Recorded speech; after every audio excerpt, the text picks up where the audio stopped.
کل سے امید ہے کہ ذوالحج کا مہینہ شروع ہو جائے گا۔ آج کے اس خطبے میں میں ذوالحج کے مہینے کی چند خصوصیات پر بات کرنا چاہتا ہوں کہ اللہ تبارک و تعالیٰ نے اس ذوالحج کے مہینے کو کیا فضیلت بخشی ہے۔ سب سے پہلی چیز کہ یہ ذوالحج کا مہینہ وہ مہینہ ہے کہ جس مہینے کو اللہ تبارک و تعالیٰ نے حرمت والا بنایا ہے۔ مسلمان تو مسلمان، دور جہلیت کے جو کافر تھے وہ بھی اس مہینے کی عزت کیا کرتے تھے۔ اپنے لڑائیاں، اپنے جنگاں، اپنے وہ جو قتال، آپس کے جو دشمنی تھی، جب وہ ذوالحج کا مہینہ شروع ہو جاتا، یعنی جو 4 مہینے حرمت والے اللہ تعالیٰ نے بنائے ہیں، ان حرمت والے مہینوں میں وہ ان مہینوں کا تقدس کیا کرتے تھے۔ ان مہینوں کے احترام میں وہ اپنی دشمنی روک دیتے، اپنا لڑائی جھگڑا وہ سارا کا سارا ختم کر دیا جاتا۔ باپ کا قاتل اگر سامنے آ گیا ہے تو کچھ نہیں کہتے تھے، کیوں؟ بھئی مہینہ حرمت والا ہے۔ بھائی کا قاتل آ گیا، دشمن آ گیا، اگر مہینہ حرمت والا ہے تو دور جاہلیت کے کافر بھی اس کی کیا کرتے تھے؟ عزت اور احترام کرتے تھے۔ تو سب سے پہلی خصوصیت جو اس مہینے کی ہے وہ یہ ہے کہ اللہ تبارک و تعالیٰ نے اس مہینے کو حرمت والا بنایا ہے۔ اور یہ ذوالحجہ کا مہینہ یہ وہ مہینہ ہے کہ جس مہینے کے پہلے 10 دن اتنی فضیلت والے ہیں کہ اللہ تبارک و تعالیٰ نے قرآن مجید کے اندر ان 10 دنوں کی قسم اٹھائی ہے۔ والفجر ولیال عشر والشفع والوتر، اللہ تبارک و تعالیٰ نے ذوالحج کے جو پہلے 10 دن ہیں ان کی قسم اٹھا کے فرمایا۔ اور حضرت عبداللہ بن عمر رضی اللہ تعالیٰ عنہ فرماتے ہیں کہ یہ ایسی فضیلت والے دن ہے کہ حضور نے فرمایا ہے جو اعمال ان دنوں میں کیے جاتے ہیں، جتنا ثواب اللہ تبارک و تعالیٰ ان 10 دنوں میں کیے ہوئے اعمال کا دیتا ہے، اتنا اجر اور ثواب کسی اور دن میں کیے ہوئے عمل کا نہیں ملتا۔ ایک صحابی نے کہا یا رسول اللہ صلی اللہ علیہ وسلم جہاد بھی؟ آپ نے فرمایا ہاں، جہاد سے بھی افضل ہے۔ اگر کوئی بندہ ان 10 دنوں میں کوئی نیک عمل کرتا ہے، کوئی نیکی کرتا ہے، اس کا ثواب اتنا ہے کہ جہاد بھی اس کا مقابلہ نہیں کر سکتا، اتنی فضیلت۔ آپ صلی اللہ علیہ وسلم نے فرمایا ہاں، ان دنوں کی فضیلت سے ایک وہ مجاہد مستثنا ہے جو اپنی جان اور اپنے مال کے ذریعے سے میدان میں جہاد میں گیا اور پھر نہ واپس اس کا مال آیا اور نہ واپس اس کی جان آئی اور وہ شہید ہو گیا، بس وہ افضل ہے۔ باقی سارے کے سارے جو کام اس مہینے میں کیا جائیں گے نیکی کے، ان کا مقابلہ اور کوئی دن نہیں کر سکتا۔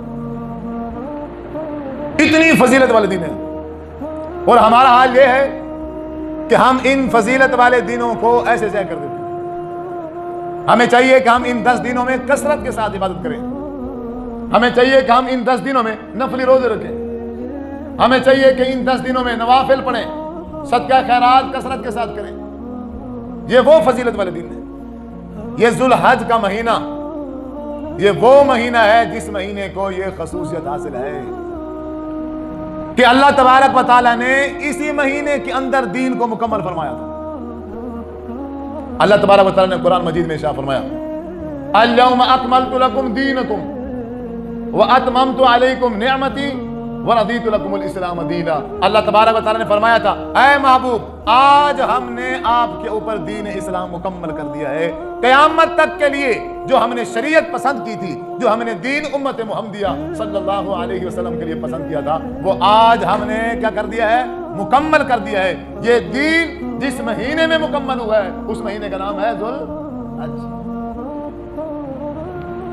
آپ صلی اللہ علیہ وسلم کے دور میں، آپ صلی اللہ علیہ وسلم کے زمانے میں یہ دین کیا ہو چکا تھا؟ مکمل۔ اب اس دین حنیف، اب دین محمدیہ صلی اللہ علیہ وسلم کو کسی کی رائے، کسی کی سوچ، کسی کی فکر کی ضرورت نہیں ہے۔ اللہ تبارک و تعالیٰ نے آج سے 1450 سال ذوالحجہ کے مہینے میں اس دین کو مکمل کیا۔ اللہ تبارک و تعالیٰ نے اس ذوالحج کے مہینے کو ایک اور یہ خصوصیت عطا فرمائی کہ اللہ تبارک و تعالیٰ نے اسی مہینے کے اندر حج رکھا ہے۔ حج کس مہینے میں ہوتا ہے؟ ذوالحج کے مہینے میں ہوتا ہے۔ اللہ تعالیٰ فرماتے ہیں وَأَذِّن فِي النَّاسِ بِالْحَجِّ يَأْتُوكَ رِجَالًا وَعَلَىٰ كُلِّ ضَامِرٍ يَأْتِينَ مِنْ كُلِّ فَجٍّ عَمِيقٍ۔ اے ابراہیم علیہ السلام، آپ نے بیت اللہ بنا دیا ہے، اب بیت اللہ تیار ہو گیا ہے، اب ایسا کریں، اب لوگوں کے اندر حج کا اعلان کریں۔ حضرت ابراہیم علیہ السلام کے دور سے یہ حج شروع ہوا ہے۔ اللہ تبارک و تعالیٰ نے اس مہینے کو یہ فضیلت بخشی ہے کہ حج جیسی عبادت بھی اسی مہینے میں ہوتی ہے۔ آپ صلی اللہ علیہ وسلم نے فرمایا ہے اگر میری امت کا کوئی بندہ جس کو اللہ تعالیٰ نے استطاعت دی ہے، طاقت دی ہے، وہ حج کرنے کے لیے جائے، لا رفث ولا فسوق ولا جدال فی الحج، اور حج کے دوران نہ گندی باتیں کرے اور حج کے دوران کسی سے لڑائی جھگڑا دھکم پیلی نہ کرے، نہ جھگڑا کرے، سنت کے مطابق جس بندے نے حج کیا اس کو کہتے ہیں حج مبرور، حج مقبول۔ حضور نے کہا ہے جس بندے نے حج مقبول، حج مبرور کیا، جب اس کا وہ حج مکمل ہو جاتا ہے اس بندے کی حالت اور کیفیت یہ ہوتی ہے، حضور نے فرمایا ہے جیسے یہ آج ہی اپنی ماں کے پیٹ سے پیدا ہوا ہے، اس کے جسم پہ کوئی گناہ نہیں۔ اتنا بڑا انعام، آج سے پہلے اس نے جتنے گناہ کیا ہے آج حج ہو گیا ہے اور حج بھی قبول ہو گیا اس بندے کا، نہ کسی سے لڑائی کی نہ جھگڑا کیا، اور حج سنت کے مطابق محمد صلی اللہ علیہ وسلم کے طریقے کے مطابق کیا اس نے، حج کیا ہو گیا اس کا؟ حج قبول ہو گیا اس کا۔ اللہ اکبر۔ اور جس بندے نے سنت کے مطابق حج نہیں کیا اس کا کوئی حج نہیں ہے، اور جس نے حرام پیسوں سے حج کیا اس کا کوئی حج نہیں ہے، اور جس عورت نے بغیر محرم کے ساتھ جا کے حج کیا اس کا کوئی حج نہیں ہے، وہ حج مبرور نہیں ہے، وہ حج مقبول نہیں ہے۔ حج مبرور وہ ہے جو میری ماں اور بہن محرم کے ساتھ جا کے حج کرنے جائے گی، محرم کے ساتھ جائے گی، حج کرے گی، پھر وہاں کے جو احکامات ہیں وہ سنت محمد صلی اللہ علیہ وسلم کے مطابق ادا کرے گی، اس کا حج مقبول ہے، اس کا حج مبرور ہے، اور اس کی حالت اور کیفیت یہ ہو جائے گی حج کے بعد کہ آج ہی اپنی ماں کے پیٹ سے یہ پیدا ہوا ہے یا پیدا ہوئی ہے۔ اور اللہ تبارک و تعالیٰ نے یہ فضیلت بھی ذوالحج کے مہینے کو عطا فرمائی۔ ذوالحج کا مہینہ یہ ایسا عظیم مہینہ ہے، ایسے خصوصیات کا یہ حامل ہے کہ رسول اللہ صلی اللہ علیہ وسلم نے فرمایا جو بندہ 9 ذی الحج کو یعنی ذوالحج کے 9 تاریخ کو، جس کو ہم کہتے ہیں حج کا دن، ہمارے ہاں حج نہایا جاتا ہے، وہ کہتے ہیں جی آج نہا لو، آج ہر بندہ لازمی طور پر نہائے، سارا سال تم نہاتے ہو، سارا سال نہا لو، پھر بھی سر کے اندر ایک بال ہوتا ہے وہ تر نہیں ہوتا، وہ حج والے دن تم حج نہاؤ گے پھر وہ تر ہوگا، وہ پتہ نہیں کون سا بال، پتہ نہیں وہ بال دماغ کے اندر ہے، باہر والے تو سارے گیلے ہو جاتے ہیں، لیکن یہ کہتے ہیں وہ خشک رہتا ہے۔ اب جو بندہ ہے ہی گنجا، جس کے بال ہی نہیں ہے، ایک بندہ ہے ہی گنجا، وہ سارا سال نہ آتا ہے، اس کا تو بال ہی کوئی نہیں ہے، تو وہ کون سا ہے جو خشک رہے ہیں؟ یہ صرف فرضی بات بنی ہوئی ہے، یہ صرف ایسے اپنی طرف سے یہ بات گھڑی ہوئی ہے، شریعت کے ساتھ اس کا کوئی تعلق نہیں، کوئی ایسا بال نہیں ہے سر کے اندر کہ پورا سال نہاؤ اور وہ خشک رہ جاتا ہو، گیلا نہ ہوتا ہو، یہ سب جھوٹ ہے، فراڈ ہے۔ ہاں حج والے دن کیا نہانا؟ آپ صلی اللہ علیہ وسلم نے نہیں فرمایا کہ تم حج والے دن غسل کرو، تم حج والے دن نہاؤ، کوئی حدیث نہیں ہے، کوئی آپ صلی اللہ علیہ وسلم نے اس طرح کی تعلیم نہیں دی ہے۔ ہاں نہانا ہے، ڈیلی نہاؤ، جتنا بندہ صاف ستھرا رہے گا، ان اللہ جمیل یحب الجمال، اللہ تعالیٰ خوبصورت ہے اور خوبصورتی کو پسند فرماتا ہے۔ روز نہاؤ، ڈیلی غسل کرو، ڈیلی کپڑے تبدیل کرو، خوشبو لگا کے رکھو، اپنے بالوں کو تیل لگاؤ، جتنا صاف ستھرا رہو گے اتنا اللہ تبارک و تعالیٰ زیادہ پسند فرمائے گا۔ اللہ خوبصورت ہے اور اللہ چاہتا ہے میرے بندے کے اندر خوبصورتی ہونی چاہیے، صفائی ستھرائی ہونی چاہیے، تو ہمارے معاشرے میں 9 ذی الحج کو غسل کیا جاتا ہے، جس کا تعلق شریعت سے نہیں ہے۔ ہاں 9 ذی الحج کو ہے کیا؟ اس مہینے کی یہ خصوصیت ہے کہ اللہ تبارک و تعالیٰ نے اسی مہینے کے اندر 9 ذی الحج کا روزہ رکھا ہے۔ آپ صلی اللہ علیہ وسلم نے فرمایا ہے جو بندہ 9 ذی الحج کا روزہ رکھتا ہے اللہ تبارک و تعالی اس بندے کے 2 سال کے گناہ معاف کر دیتا ہے. 2 سال کے، 1 سال پچھلا اور 1 سال عین آنے والا. ایک روزہ ہے اور 2 سال کے گناہ معاف. ایک دن میں روزہ رکھنے سے کیا ہو جائے گا؟ اور پھر وہ 9 ذی الحج کا مہینہ ہو جس دن کے ساتھ پورے سال کا کوئی دن مقابلہ نہیں کر سکتا. یہ وہی دن ہے جس کو یوم عرفہ کہا جاتا ہے. یہ وہی دن ہے جس دن میں حج پڑھا جاتا ہے. یہ وہی دن ہے جس دن میں حاجی لوگ میدان عرفات میں وقوف کرتے ہیں، ٹھہرتے ہیں. اور اللہ تبارک و تعالی اسی دن آسمان دنیا پر آ جاتا ہے اور اپنے تمام فرشتوں کو بلا کے اللہ تبارک و تعالی اپنے بندوں کے بارے میں فخر کرتا ہے. اے فرشتوں، تم کہتے تھے یہ خون بہائیں گے، لڑائی کریں گے، فساد کریں گے، آؤ دیکھو یہ میرے بندے ہیں، میرے میدان میں جمع ہیں اور سارے کے سارے میرے سامنے سر جھکائے کھڑے ہیں. دیکھو کوئی پاکستان سے آیا ہے، کوئی انڈیا سے آیا ہے، کوئی امریکہ سے آیا ہے، کوئی کہاں سے آیا ہے. سفر دیکھو ان کا کتنا ہے. یہ اتنے دور دراز سے سفر کر کے میرے اس گھر میں آئے ہیں، اس میدان میں جمع ہے. ان کے دل کے اندر میرا خوف ہے، میرا ڈر ہے. انہوں نے کوئی عذاب نہیں دیکھا، بغیر عذاب دیکھے یہ یہاں جمع ہے اور میرے سامنے ہاتھ پھیلا کے دعا مانگنے گئے. اے فرشتوں، تم گواہ ہو جاؤ، میں نے اپنے ان تمام بندوں کو معاف کر دیا.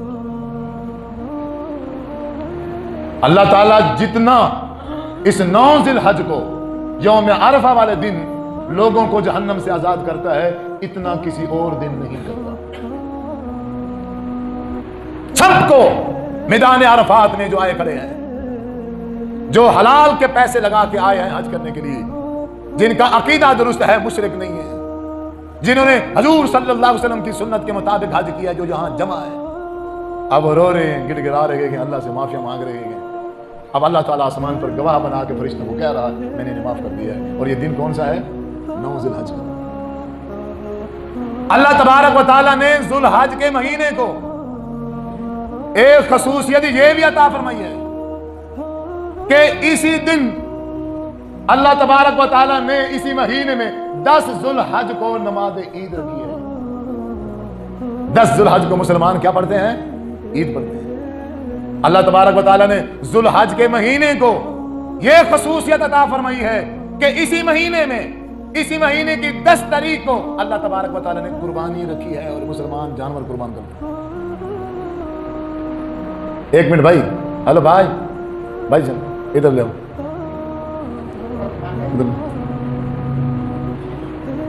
پہلے میں کو لے دوں نا کھڑ گئے. بس خطبے کے دوران ایسا نہیں کرتے. جی، اللہ تبارک و تعالیٰ نے اسی مہینے کو کیا دی ہے؟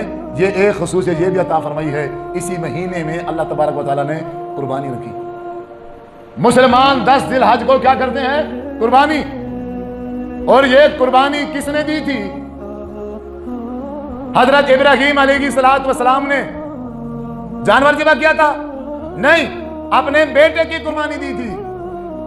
اور قربان جاؤں اس بیٹے پر جس بیٹے کو باپ نے خواب سنایا، انی ارا فی المنام انی اذبحک فانظر ماذا تری. اے بیٹا، میں نے خواب دیکھا ہے کہ میں آپ کو ذبح کر رہا ہوں. اور انبیاء کا خواب سچا ہوتا ہے، اللہ کی طرف سے ہوتا ہے. آگے سے بیٹا کہتا ہے افعل ما تؤمر. اے ابو جان، اگر آپ نے خواب دیکھا ہے، اللہ تعالیٰ کا حکم ہے، آپ اس حکم کو بجا لائیے. باقی رہی میری بات، میں آپ ہی کا بیٹا ہوں. آپ جب میری گردن پہ چھری چلائیں گے میں اف تک نہیں کروں گا. انشاءاللہ اگر اللہ نے چاہا تو میں صبر کروں گا. آپ میری گردن پہ چھری دیں. اور آج کی بدتمیز اولاد کیا ہے؟ ماں باپ اولاد پہ اپنی ساری جائیداد پیسہ خرچ کر کے اس کو پڑھاتے ہیں، لکھاتے ہیں. جب وہ بڑا ہو جاتا ہے، کچھ بن جاتا ہے، پھر اسی ماں باپ کو چھوڑ کے بھاگ جاتا ہے.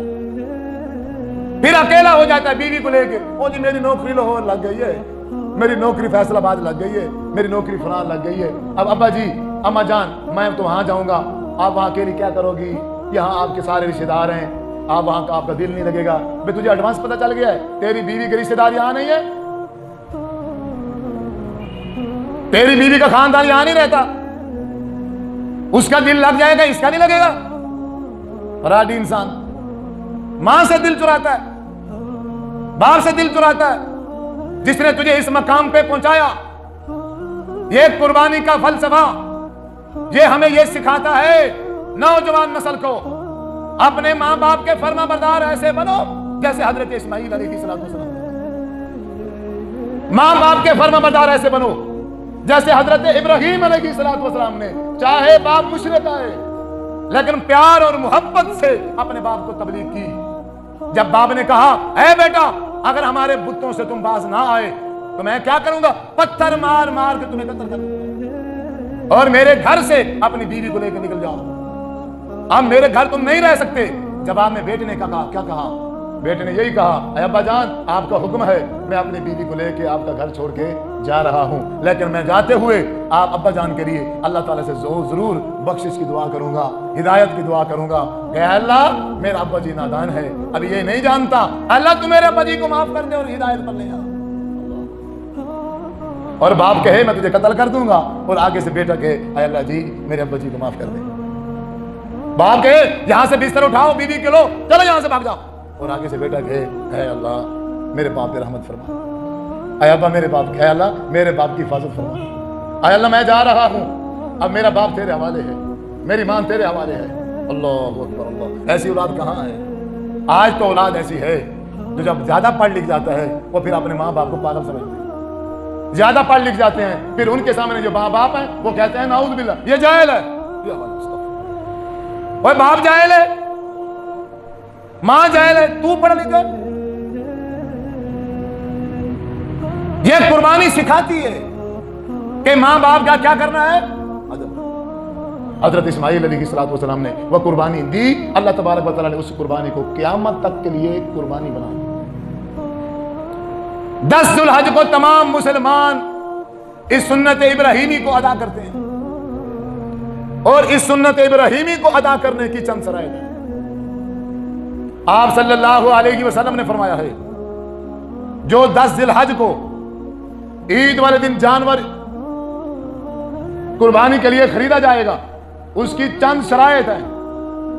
شرط نمبر 1 یہ ہے، حضرت براء بن عازب رضی اللہ تعالیٰ عنہ فرماتے ہیں حضور نے کہا ہے جو جانور خریدنا ہے وہ کانا نہ ہو، جو قربانی کا جانور ہے وہ لنگڑا نہ ہو، ایسا لنگڑا جو چلے اور دور سے پتہ چلے کہ یہ واقعی لنگڑا ہے۔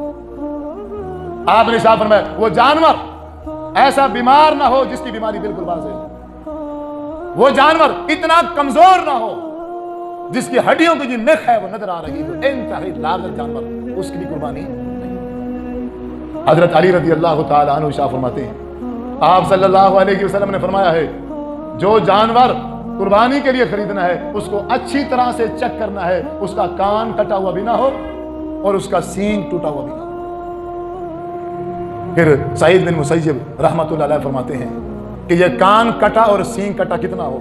فرمایا اگر آدھا کان کٹا ہوا ہے یا آدھے سے زیادہ کان کٹا ہوا ہے پھر قربانی نہیں ہوگی، اگر آدھے سے کم ہے پھر جائز ہے۔ سینگ اگر آدھا کٹا ہوا ہے یا آدھے سے زیادہ پھر وہ قربانی کے قابل نہیں ہے، اگر اس کا سینگ آدھے سے کم ہے، ٹوٹا ہوا ہے، کسی وجہ سے وہ ٹوٹ گیا ہے یا کاٹ گیا ہے، وہ قربانی کے لیے جائز ہے۔ لیکن ہمارے ہاں کیا ہوتا ہے، ایک چھوٹا سا چیرا آ گیا کان کے اوپر، چھوٹا سا ایسے چیرا، نہیں نہیں نہیں نہیں نہیں نہیں نہیں، اس کی قربانی نہیں ہوتی۔ وہ جانور ہیں دیواروں کے ساتھ کھیلتے رہتے ہیں، سر مارتے رہتے ہیں، ان کی جو سینگ ہے اوپر والا کھول ان کا اتر جاتا ہے، اب ایک سینگ بڑا ہے اور ایک چھوٹا ہے، اب وہ کہتے ہیں نہیں نہیں نہیں یہ سینگ ٹوٹ گیا ہے، اب یہ قربانی کے قابل نہیں ہے۔ ایسا اگر کسی جانور کے پستان نہیں ہے، دودھ والے تھن نہیں ہیں، وہ قربانی کے لیے جائز ہے۔ آپ صلی اللہ علیہ وسلم نے تھنوں کو عیب نہیں بنایا۔ اگر کوئی جانور خسی ہے، خسی ہونا یہ عیب نہیں ہے، بلکہ آپ صلی اللہ علیہ وسلم نے خود خسی جانور، خسی دمبے آپ صلی اللہ علیہ وسلم نے خود اپنے ہاتھوں سے قربانی کی،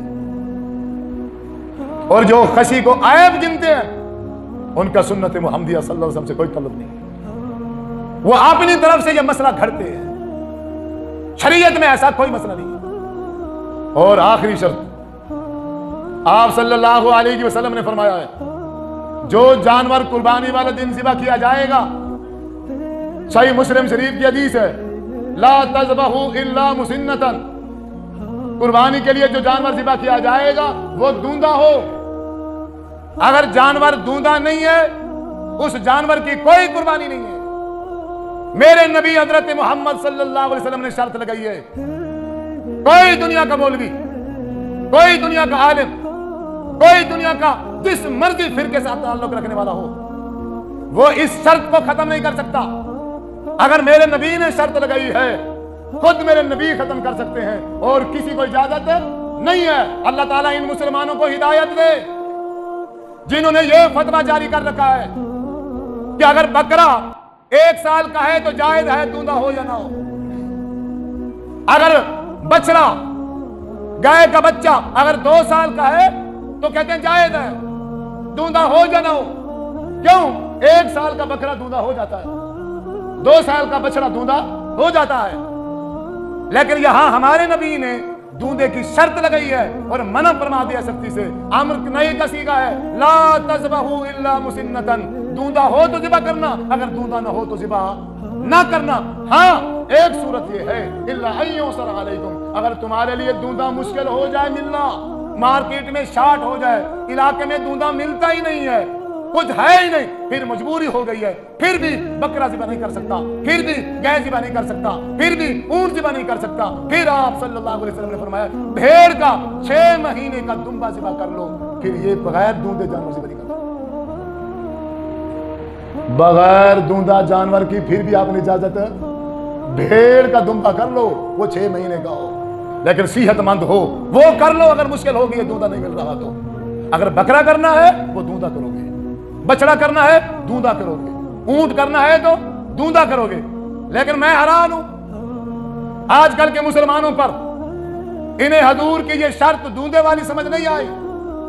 ایک مولوی نے، ایک امام نے، وہ جو مرضی ہو، اپنی طرف سے ایک مسئلہ گھڑ لیا ہے، اپنی طرف سے شریعت کے اندر اضافہ کر دیا ہے کہ 1 سال کا ہو تو جائز۔ تمہیں کس نے کہا 1 سال کا ہو جائز؟ تم صاحب شریعت ہو، تم شریعت بناتے ہو۔ آج سے 1450 سال پہلے اللہ تعالیٰ نے کہہ دیا تھا، اسی ذو الحج کے مہینے میں، اسی 9 ذی الحج کو، عرفہ والے دن، الیوم اکملت لکم دینکم واتممت علیکم نعمتی ورضیت لکم الاسلام دینا، دین اسلام آج سے 1450 سال پہلے ذو الحج کے مہینے میں مکمل ہو گیا۔ اور اس دین اسلام میں یہ شرط ہے جو جانور ہم ذبح کریں گے وہ کون سا ہو؟ آخری بات کر کے بات ختم کروں، یہ ہے وہ جانور جو قربانی کے لیے ذبح کرنے ہیں، یہ ان کی شرائط ہے۔ اب جس میرے بھائی نے خود جانور ذبح کرنا ہے اس کی بھی شرائط ہے، جس نے جانور ذبح کرنا ہے نا اس کی بھی کیا ہے؟ اس کی بھی شرائط ہے۔ یہ تھوڑی ہے بکرے لے لے کی شرائط ہے اور بندے کی کوئی شرط نہیں ہے۔ سب سے پہلی شرط جس نے جانور ذبح کرنا اس کی سب سے پہلی شرط یہ ہے کہ بندہ موحد ہو، عقیدہ درست ہو، بندہ مشرک نہ ہو۔ مشرک کی اللہ کے نزدیک کوئی عبادت قابل قبول نہیں۔ شرط نمبر 2 یہ ہے، جو جانور ذبح کر رہا ہے، بخاری شریف کی حدیث نمبر 1، انما الاعمال بالنیات، اعمال کا دار و مدار نیت پر ہے۔ جو بکرا، چھترا، بیل، اونٹ ذبح کرنا ہے وہ خالص اللہ کی رضا کے لیے کیا جائے، ریاکاری، دکھلاوا نہ ہو۔ ہمارے معاشرے میں جو قربانیاں کی جاتی ہیں اکثر جو ہے اکثر وہ نمائش ہوتی ہے، اکثر دکھاوا ہوتا ہے۔ وہ بڑے بڑے جانور لے آتے ہیں، بڑے بڑے بکرے چھترے لے آتے ہیں، مہنگے سے مہنگے، پھر پورے شہر میں گھماتے ہیں، پورا 1 ہفتہ ان کو گھماتے رہتے ہیں، سیلفیاں قید، ان کے فوٹو بنا بنا کے خوشیاں منائی جا رہی۔ یہ دیکھو ہم نے 3 اونٹ کر دیے، ہم نے 5 اونٹ کر دیے، ہم نے یہ کر دیا، ہم نے فلاں کر دیا، جبکہ رسول اللہ صلی اللہ علیہ وسلم نے فرمایا، اللہ فرماتا ہے ان اللہ لا ينظر الى صورکم واموالکم، اللہ تبارک و تعالیٰ تمہاری شکلیں نہیں دیکھتا، اللہ تبارک و تعالیٰ تمہارے اس بکرے چھترے کو نہیں دیکھتا، ولکن ينظر الى قلوبکم واعمالکم، اللہ تبارک و تعالیٰ تمہارے دل کی نیت دیکھتا ہے۔